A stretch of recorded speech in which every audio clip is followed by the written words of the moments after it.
Salutations aux férus de prospection spirituelle, où que vous soyez sur cette magnifique planète qu'est notre Terre. J'invite le nouvel auditoire à consulter les capsules pépites numéro 1 sur 2 et numéro 2 sur 2 qui présentent cette chaîne, son présentateur et son contenu. Ces informations vous seront utiles pour apprécier à sa pleine valeur la présente capsule pépite et toutes les 36 autres de la série sur la vie. Pour accompagner la série sur la vie en fichier de format PDF, j'ai opté pour produire un concept de capsule pépite sous la forme de vidéo qui ne se substitue point au fichier PDF, mais les complète. Pour l'auditoire d'expérience dans notre genre de prospection de pépites spirituelles, aujourd'hui, il sera question de la capsule pépite numéro C6 sur 15 qui s'intitule Tome 3, le temps des tribulations, implication pratique des révélations bibliques de la fin, révélation numéro 5.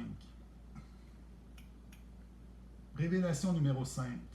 Personne ne pourra acheter ou vendre sans porter la marque de la bête sur sa main ou sur son front.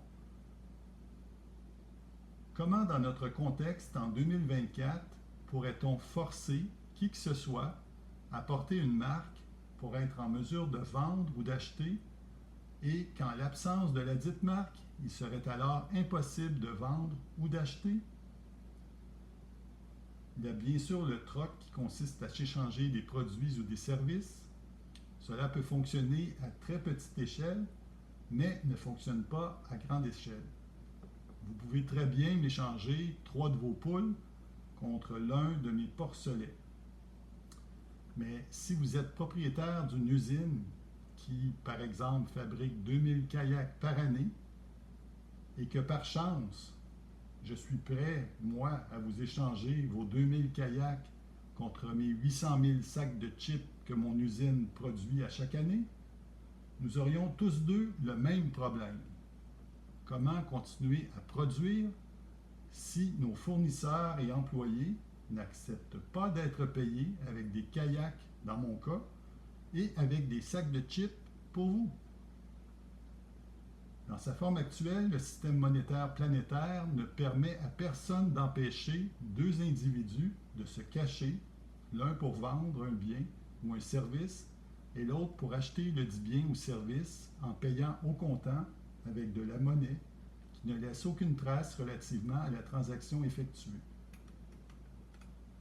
En conséquence, cela m'amène à penser qu'il devrait y avoir modification du système monétaire planétaire pour faire disparaître le papier-monnaie et la menu-monnaie pour permettre le contrôle total sur toutes les transactions financières grâce à la monnaie uniquement digitale.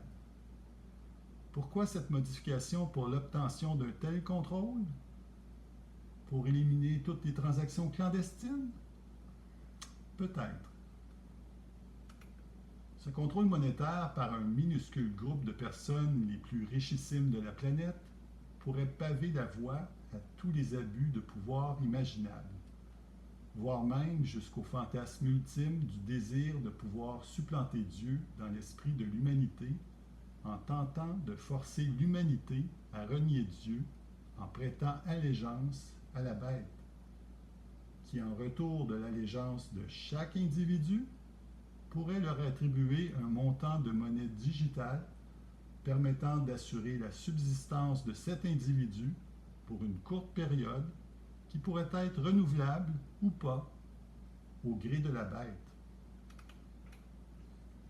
En conclusion, c'est l'interprétation du financier spirituel que je suis à partir de cette révélation biblique.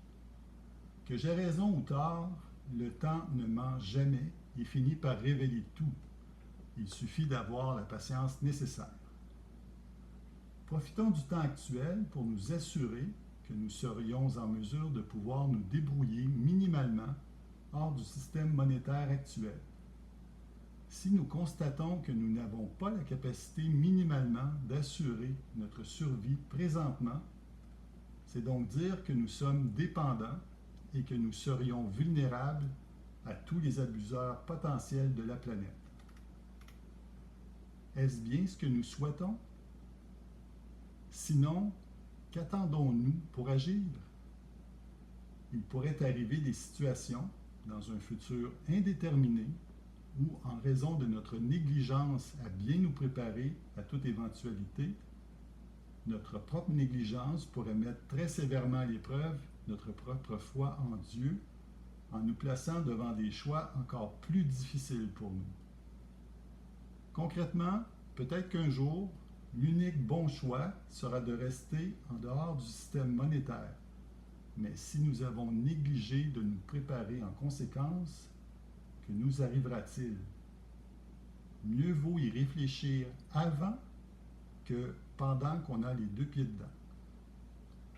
En terminant, pour en apprendre davantage sur le sujet abordé, je vous invite, si ce n'est déjà fait, à télécharger gratuitement les fichiers en format PDF que vous trouverez à l'intérieur de la capsule Pépite numéro 1 sur 2 et à lire dans l'ordre croissant des tomes la trilogie Série sur la vie, une œuvre fondamentale et pratique d'une vingtaine de pages de contenu par tome que j'ai écrite.